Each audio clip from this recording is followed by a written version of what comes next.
हवामहल से भाजपा प्रत्याशी स्वामी बाल मुकुंद आचार्य मतदान के बाद रिलैक्स मूड में दिखाई दिए हैं। स्वामी बाल मुकुंद आचार्य ने अपनी जीत का भी दावा किया और कहा कि मैं राजनीति करने नहीं बल्कि सेवा नीति करने आया हूं। भाजपा प्रत्याशी स्वामी बाल मुकुंद आचार्य से खास बातचीत की हमारे ब्यूरो चीफ नरेश शर्मा ने, सुनिएगा जरा।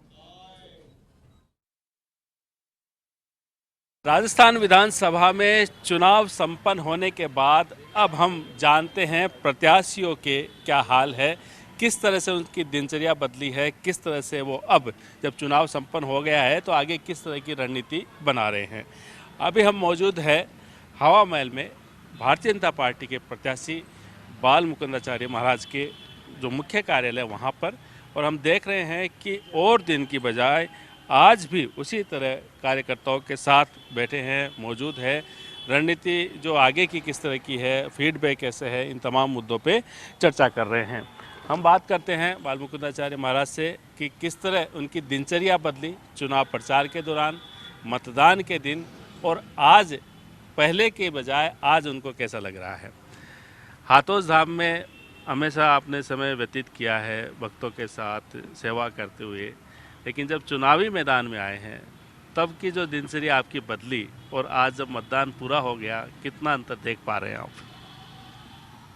सेवा का काम तो हम प्रारंभ से ही कर रहे हैं, तो सेवा स्वभाव में है।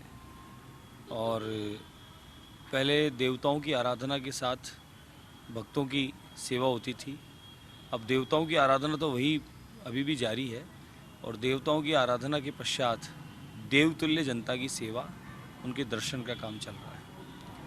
जिस दिन से यात्रा प्रारंभ हुई चुनाव के बिगुल बजने के दिवस से, तो मैंने गढ़गणेश से शुरुआत की। गढ़गणेश जो आमेर और जयपुर के युद्धों को विजय कराए हैं, तो उन भगवान को पहले निवेदन किया, ढोक दी। फिर उसके बाद में मिलना जुलना तो था ही, लेकिन उस विषय से मिलना जुलना प्रारंभ किया। और प्रतिदिन का नियम ये रहता था कि प्रातः अपना पूजा पाठ करना और ब्रह्म मुहूर्त में उठना। पहले वहाँ करता था हाथोस धाम, अभी यहाँ करता हूँ। करने के बाद गोविंद देव, ताड़केश्वर और हनुमान जी ये सब दर्शन करना। फिर वही 7-8 बजे शुरुआत हो जाती थी, तो 7-8 बजे से शुरुआत होते होते रात्रि के 12 बजते थे। 12 बजे आने के बाद फिर बैठकें शुरू होती थी, योजनाएं, चर्चाएं, मंथन और अगले दिन की चर्चाएं, और वो होते होते 3-4 बजते थे। इतना समय मिलता था कि सिर्फ नहा लूँ, और लगभग पूरे समय में, इतने समय में मैंने 2 या 3 बार ही भोजन पाया है। भोजन नहीं करने का टाइम मिला। और गढ़गणेश से जब शुरुआत की तो पादुका त्याग दी, चप्पल जूते छोड़ दिया। और उसके पीछे 2 कारण थे। एक कारण था कि हम जब यात्रा करते हैं, वो धर्म यात्रा करते हैं, देव यात्रा करते हैं, तो हम लोग प्रयास करते हैं कि हम लोग चप्पल जूता छोड़ के करें। तो मैंने कहा जब देवतुल्य जनता की आराधना करनी है, उनकी यात्रा करनी है, तो चप्पल जूता त्याग दो। और दूसरा उसके पीछे उद्देश्य था कि मैं जिन गली मोहल्ले में जाऊं और वहाँ की जो कंकर पत्थर चुभे, नाली, गंदगी, शिविर लाइन का पानी सने लगे कपड़ों पर, तो मुझे वो याद रहे और लगने के वहाँ से लेकर दिल तक लगे, दिमाग तक लगे कि ये समस्याएं हैं, इनका निवारण हमें अति आवश्यक है प्रथम करना। तो हमने गणेश मानकर जनता के बीच गए, देवतुल्य मानकर जनता के बीच गए, और हम जन समर्थन ही नहीं किया, हमने बार बार लोगों से मिलकर ये चर्चाएं भी की कि आपके यहाँ किस प्रकार की समस्या है, क्या मुद्दे हैं, क्या प्रथम आवश्यकता है। हमने पाया कि आज भी शिविर लाइन ओपन है, शिविर लाइन नहीं है, शौचालय नहीं है, जंगल में आज भी वो जा रहे हैं, पर्वतीय क्षेत्रों में नाली इत्यादि बनी नहीं है, पानी इसी प्रकार से बह रहा है। पानी आ रहा है तो शिविर लाइन का आता है तो रात को 1 बजे आता है। तो लोगों की जो मूलभूत सुविधाएं हैं वो भी हमें अभी पूर्णतः मिली नहीं। तो हमने ये पाया कि समस्याएं हजार हैं, और हमें ये सब निवारण करने के लिए परमात्मा ने शायद आप लोगों के बीच भेजा है। तो वो सारी चीज़ें करते करते ये सारा क्रम रहा, और कल संग्राम की समापन हुआ, रात्रि को निर्वत हुए। तो सबको लगा कि आज मैं शायद सोऊंगा, लेकिन आज वही रूटीन था। प्रातः वही सब पूजा पाठ अपना किया, सब देव दर्शन किए। रोज़ भागम भाग थी, आज फुर्सत थी। तो बैकुंठ चौदस थी, तो आज वैसे विशेष दिन था हमारे लिए। कल देव दिवाली है, प्रकाश उत्सव है, तो आज वो सब करते करते लगभग 9-10 बजे फिर चाय पेपर, फिर कार्यकर्ताओं से मंथन और चर्चा, कैसा रहा, क्या रहा, आपके क्या फीडबैक है। तो यही सब मंथन करते करते आपका आगमन हो गया। बिल्कुल, तो आपने संकल्प लिया कि जब जनता की सेवा करेंगे तो उनकी मुसीबत समझ सके, तो नंगे पैर भी आप चले हैं। बिल्कुल, छाले हम दिखा सकते हैं, इनके पैरों में छाले पड़े हैं, क्योंकि जो चुनाव प्रचार उन्होंने किया, जब जूते चप्पल सब इन्होंने उतारे हैं ताकि महसूस करे कि किस तरह से इनके पैरों में जो भी चोट पहुंचती है या परेशानी होती है तो जनता की मुसीबत का इनको पता लगे। कहा है कि आपने जयपुर के चुनाव की दिशा बदलने की कोशिश की, मंदिर के नाम पे, सनातन के नाम पे। अब चूंकि कार्यकर्ताओं से फीडबैक ले रहे हैं आप, किस बूथ पे कितना मतदान हुआ, कितना आपके पक्ष में हुआ, तो जो मुद्दे आपने छेड़े थे उन मुद्दों पे क्या वोट मिल रहा है आपको? देखिए, सबसे बड़ा मुद्दा और कथन आदरणीय राष्ट्रीय संत, तपोनिष्ठ, इस देश को समर्पित और पूरे भारत ही नहीं, अभी तो अब तो पूरे विश्व के पलकों पर जो विराजमान है आदरणीय प्रधानमंत्री नरेंद्र मोदी जी, जिनका जो काम करने का विज़न है, जो काम का संकल्प है, उसको हमने लिया है कि सबका साथ रखना है, सबका विश्वास हमें जीतना है और सबका विकास हमें करना है बिना भेदभाव के। प्रथम दिन से मैं कह रहा हूँ, उसको बार बार दोहराता हूँ, बार बार कहता हूँ। अपने आप से भी कमिटमेंट है और आप सबसे भी कमिटमेंट है, देवतुल्य जनता से भी कमिटमेंट है, बिना किसी भेदभाव के सबका साथ, सबका विश्वास जीत के विकास करना है हमें। दूसरा, हमारे इस क्षेत्र की मूल समस्याएं, मैंने जो प्रथम किया प्रारंभ अभियान कि हमारी जयपुर शहर की तीनों चारों विधानसभाओं में, किशनपोल में, हवा महल में और आदर्श नगर में, और अब सिविल लाइन भी बोल रहा हूँ, इन सब में हमारे प्राचीन मंदिर, मठ, आश्रम, उनसे संबंधित भूमियाँ और उनकी संपत्तियों को खुर्द-बुर्द किया गया है। किन लोगों ने किया है उनको सजा होनी चाहिए। मूर्तियाँ खंडित की है, मूर्तियाँ खंडित की है, मैंने खुद बताया है, आपकी चैनल से भी बताया, बहुत जगह बताया, लाइव बताया, पुराने वीडियो निकाल लें, मैं झूठ बोलता हूँ तो। किसी मंत्री ने आरोप भी लगाया मुझ पर, एक बड़े बोले मंत्री ने आरोप लगा दिया मुझ पर कि ये बीजेपी के एजेंट है और ऐसा ऐसा। मैंने स्वीकार किया, लेकिन मैंने मौके पर सच्चाई बताने का प्रयास किया कि मैं मिथ्या नहीं कहता, ये ऐसा हुआ है और ये 5 साल में अधिक हुआ है। पहले हुआ होगा थोड़ा बहुत, ध्यान नहीं दिया होगा, लेकिन मैंने ये अनुभव किया कि 5 साल में 100% हुआ है। 5 साल में ऐसा हुआ और उसकी वजह से हमारे देवालों को, अब ये चीज़ बर्दाश्त कैसे हो कि साहब मूर्ति को खंडित कर दो, वहाँ उस जगह पर पेशाब कर दो। ये हमने उनको अवशेष को रख रखा है, जांच कराएंगे और दोषी है तो सजा होनी चाहिए। किसी व्यक्ति विशेष से, किसी संप्रदाय से, किसी समुदाय से हमारा कोई मतभेद नहीं है, कोई विवाद नहीं है। हम तो समभाव के लोग हैं, वसुदैव कुटुंब के मानने वाले हैं और सर्वे भवन्तु सुखिनः सर्वे भवन्तु निरामय, पूरी जगत के लिए, दुनिया के लिए हम कामना करने वाले लोग हैं। और मैं तो अध्यात्म से हूँ, तो मैं तो वैसे ही सबके लिए प्रार्थना करता हूँ। मेरा कर्तव्य बनता है, मेरे यहाँ किसी भी पार्टी का व्यक्ति आवे, सबसे मेरे संबंध है। मंदिर आएगा, मैं पुजारी हूँ, उसको प्रसाद भी दूंगा, माला भी पहनाऊँगा, चरणामृत तुलसी भी दूंगा, उसके लिए प्रार्थना भी करूँगा। वो मेरा कर्म है, वो मैं करता रहूँगा। लेकिन मैं जिस विचारधारा, जिस परिवार से हूँ और जिस संघर्ष को मैं लेकर काम किया हूँ, तो मैं उससे पीछे भी नहीं हटूँगा। कुरुक्षेत्र में सामने वाला शत्रु है, घर पर मेरा व्यवहारी प्रेमी है, लेकिन कुरुक्षेत्र में सामने वाला शत्रु है और शत्रु भी है, और वो अगर वार करेगा तो जवाब भी दूंगा।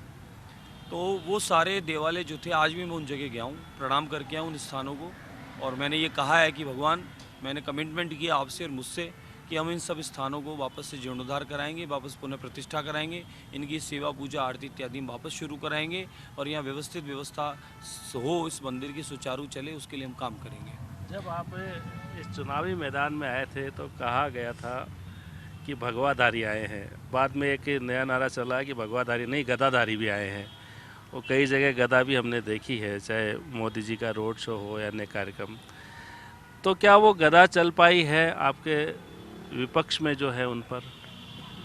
आप हमारे जिन देवी देवताओं की आराधना करते हैं देखते होंगे कि जगदम्बा के हाथ में त्रिशूल है, कृष्ण और नारायण के चक्र है, और राम के तीर और बाण हैं, तो सब देवताओं की आराधना करते हैं। उनके पास में एक हाथ में शस्त्र है और एक हाथ में शास्त्र है। तो हम शास्त्र और शस्त्र दोनों से काम करते हैं। शस्त्र वहाँ भय खाने की आवश्यकता नहीं, शस्त्र तो उनके लिए है जो भूमाफिया हैं, कब्जाधारी हैं और जो कानून को नहीं मानते हैं, कानून के बिना काम करते हैं, ये उनको संकट है। और बाकी सभ्य समाज को, जिन हमारे कोई भी वर्ग हो, उनको कभी भय नहीं है। और मेरे इष्ट हनुमान जी, तो हनुमान जी की गदा इष्ट की गदा है, तो मुझे पूजा करके दी गई थी। कहीं से किसी संत ने मुझे पूजा की और वो गदा दी थी कि गदा आप अपने साथ रखिए, आपकी जय है। तो मैंने वो उसको आशीर्वाद माना और अपने साथ रख लिया। वो सदैव मेरी गाड़ी में रहती है और कहीं ज़रूरत होती है तो मैं अपने हाथ में भी रखता हूँ। तो गदा तो मेरे इष्ट की, इसलिए मैं साथ रखता हूँ, उसमें बहकाने की आवश्यकता नहीं है। गदा हनुमान जी के हाथ में थी और राम जी के साथ थे और लंका में गए तो गदा का काम किया। तो भय उनको है जो लंका में है, जो राम जी के राज में उनको तो भय ही नहीं। जो राम जी का राज्य आ गया तो भय कैसा। तो लंका में हम जाएंगे तो गदा चाहिए, लंका हम जा नहीं रहे, हम तो राम जी के राज में हैं। तो गदा सब पर आशीर्वाद का काम करेगी और उस जगह चलेगी। हमारे यहाँ की समस्याओं का हमने एक पूरा 27 क्रम बनाए हैं। 100 है लेकिन 27 को हमने तय कर लिया। हमारे इस क्षेत्र में जाम की समस्या है, उससे निजात पाना है। हमारे इस क्षेत्र में माताओं बहनों को बाज़ार में चैन टूटती है, पर्स छिनता है, हमें वो सुरक्षा प्रदान करनी है। उसके लिए महिला सुरक्षा कर्मी बाज़ार में घूमें, जहाँ माताओं बहनों का आगमन ज़्यादा है वहाँ पर। स्कूलों के बाहर महिला पुलिसकर्मी की ड्यूटी होनी चाहिए और वो वॉच करे और रोमियो का ताबीज़ बना के हाथों हाथ पहना दें उन्हें, वहीं पर तुरंत इलाज हो जाना चाहिए रोमियो का। भय मुक्त वातावरण रहे। पार्कों में, सार्वजनिक जगहों पे नशेड़ियों का खूब बोलबाला है। आप मेरे बिना चले जाओ और सब पार्कों में घूम लें आप, यहाँ तक कि JNS उद्यान से लेके पौंड्रिक और किसी भी पार्क में घूम लें आप, रामनिवास बाग में चले जाओ भले, उन सभी जगह इस प्रकार की आपको गतिविधियाँ मिलेगी। और ये जयपुर में खूब धड़ल्ले से हो रहा है और नशे का कारोबार खूब फल फूल रहा है, उसे रोकने की आवश्यकता है। और हमारे क्षेत्र में पैदल चलने वालों की अब जगह नहीं बची, तो हम चाहेंगे सबसे डिस्कशन करके, सबकी राय लेके, व्यापार मंडलों की सबकी राय लेके, मेरा मन में विचार आया है कि जहाँ डिवाइडर है उस पर एक पैदल वॉक क्यों नहीं बनाई जाए कि लोग एक तरफ आवे एक तरफ जावें और उतरने के वहाँ बनाए जाएँ। तो ऊपर चले, शहर का नज़ारा भी देखें, पर्यटन भी बढ़े और लोगों को, पैदल वालों को स्वभाव भी बने, पैदल चल सकें। और सरकारी स्कूलों की अभी कमी है। हम चाहते हैं कि चारों दिशाओं में हमारी विधानसभा में सरकारी स्कूल हो जो है क्रमोन्नत हो, और प्राइवेट स्कूल की तर्ज पर उन्हें तैयार करें। कुछ भामाशाहों का सहयोग लें, सारा भार सरकार पे अब ऐसा भी नहीं, भामाशाहों को साथ जोड़ें। चैरिटी से जुड़े हुए शुरू से जन कल्याण के काम किए हैं, तो हम चाहते हैं यहाँ भी चैरिटी वाला काम करके उनको अच्छा सा करें, सरकार के साथ साथ भामाशाहों को भी जोड़ें। हमारे यहाँ विधानसभा में एक से एक बहुत सुंदर प्राचीन मंदिर हैं, भव्य मंदिर हैं, जिनके पीछे स्टोरियाँ हैं। कौन किसने बनाया, किस जागीरदार ने बनाया, किस कामना से बनाया, क्या उस समय घटना घटी तो बना। हम उन स्टोरियों को डिजिटल पे भी लाएंगे, वहाँ भी लगाएंगे और उन सब मंदिरों को अच्छा सा जीर्ण शीर्ण जो हो गए तैयार कराएंगे, सुंदर बनाएंगे और आध्यात्मिक टूरिज्म डेवलप करेंगे। आपने पूरी एक प्लानिंग बना रखी है बिल्कुल। विधायक बनने के बाद काम करने की। मेरा गोविंद देव जी से लेके ताड़केश्वर, हमारे जितने स्थान हैं जिनका रोज का दर्शन का नियम है, जिनको चलने में असुविधा है, साधन का अभाव है, उन सब के लिए हम लोग ई-रिक्शों की व्यवस्था करेंगे, जिससे उनको रोज़ दर्शन हो जाए। एक टाइम फिक्स करेंगे, वो रिक्शा उनको दर्शन कराएंगे। हमारे जितने देवालय हैं उन देवालयों में योग का, आध्यात्मिक कार्यक्रमों का, उसका एक कार्यक्रम बनाएंगे ताकि हम सबको वहाँ लोगों को जोड़ सकें, बाहर के आने वालों को जोड़ सकें, पर्यटनों को जोड़ सकें। उनमें सरकारी डिपार्टमेंट बहुत चल रहे हैं, हम चाहते हैं सरकारी डिपार्टमेंट वहाँ से शिफ्ट हों और देवालय ही रहे, वहाँ अन्य कोई गतिविधियाँ और ना हो। ये भी योजना है। पूरी कॉलोनियों में हमें कैमरे लगाने हैं और उन कैमरों का कनेक्शन सीधा थानों और चौकियों से करना है, तो जिससे कि वहाँ निगरानी हो सके, गतिविधियाँ, चोरी चकारी, वो सारे काम। हमारी विधानसभा में नंदी, सांड, कुत्ते, श्वान, बंदर, ये जीव है, कहाँ जाएंगे, ये बात भी सही है, उनके साथ हमारा हुआ है। लेकिन इन जीवों से जो नुकसान हो रहा है कईयों को और शिकायतें आ रही है, माताओं बहनें कॉलोनी में जाते हैं, हमारे साहब बंदर खा गया, हमारे कॉलोनी में कुत्ते खा गए, ये हो गया वो गया। तो इसके लिए हम सोच रहे हैं कि हमारे इस विधानसभा में जहाँ खाली भूमि हमें मिलेगी तो हम स्वयं, हम किसी की जिम्मेदारी नहीं देंगे, हम खुद वहाँ श्वानों के लिए, गऊओं के लिए, नंदियों के लिए व्यवस्था करेंगे और जो दानदाता है उनसे प्रार्थना निवेदन करेंगे कि इनकी सेवा वहाँ जाके करो आप। उनकी सेवा का काम भी हम करेंगे, उनको निकालेंगे नहीं, उनको भगाएंगे भी नहीं, हमारी आफत नहीं डालेंगे हम कि उनको यहाँ से उठाया जंगल में फेंक दिया ना। वो प्लास्टिक नहीं खावें, वो कचरा नहीं खावें और वो कोई किसी को नुकसान ना पहुँचावें, दुर्घटनाएँ ना हो, तो उनके लिए सुव्यवस्था हम करेंगे और जिम्मेदारी हम लेंगे। ऐसे बहुत सारे प्लान हैं, डिस्पेंसरियों की आवश्यकता है।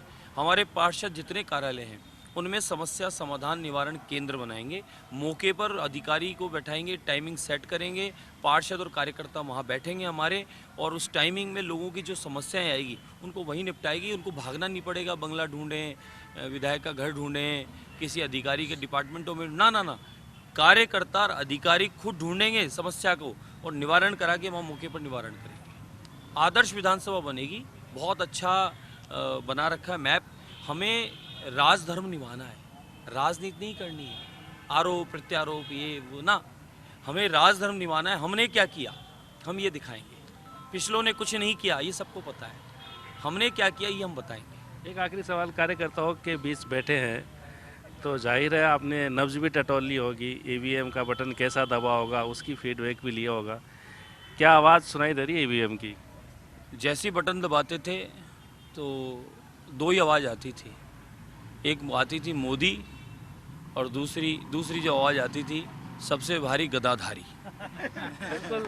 तो यह है बाल मुकुंदाचार्य महाराज जो कि हवा महल विधानसभा क्षेत्र से भारतीय जनता पार्टी के उम्मीदवार है, और कहा जाता है कि इनके मैदान में आने के बाद राजधानी और खासकर चार दीवारी का चुनाव की दिशा बदली थी।